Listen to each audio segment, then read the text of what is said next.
আসসালামু আলাইকুম। টুকটাক রান্নাঘরে আপনাদের সকলকে স্বাগতম। আজকে আমি রান্না করব কাঁঠালের বিচি দিয়ে গরুর মাংস।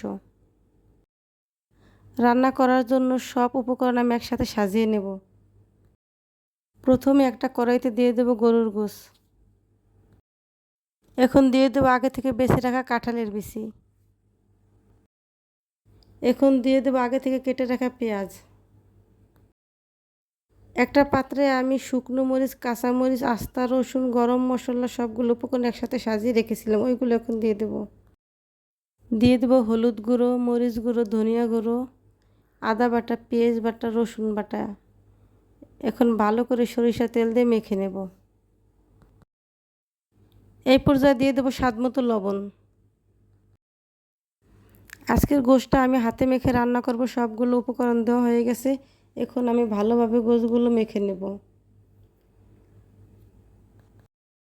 সবগুলো উপকরণ দিয়ে খুব ভালোভাবে মেখে নেব। গোশটা যত ভালোভাবে মাখা হবে তরকারিটা ততটা সুস্বাদু হবে।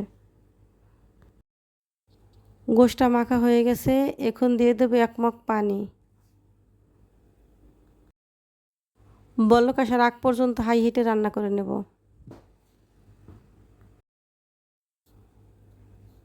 এখন একটা ঢাকনা দিয়ে ঢেকে দেব। ঢাকনাটা খুলে কয়েকবার আমি গোশটা নেড়েচেড়ে নিয়েছি। দেখুন তরকারিটা দেখতে কতটা লোভনীয় লাগছে। কাঁঠালের বিচি শেষ হয়ে যাওয়ার আগে একবার হলো আমার এই রেসিপিটা ট্রাই করবেন। এইভাবে গরুর গোশত রান্না করলে খেতে খুবই মজা লাগে। এই তরকারিটা আপনি সাদা ভাত, পোলাও, খিচুড়ির সাথে পরিবেশন করতে পারেন। দেখুন কতটা লোভনীয় হয়েছে। আমি এই তরকারিটা আজকে পরিবেশন করব সাদা ভাতের সাথে। আমার সাথে থাকার জন্য আপনাদের সকলকে ধন্যবাদ। আবার দেখা হবে আগামীতে অন্য কোনো নতুন রেসিপি নিয়ে। ততক্ষণ পর্যন্ত আপনারা সবাই ভালো থাকবেন, সুস্থ থাকবেন। আল্লাহ হাফেজ।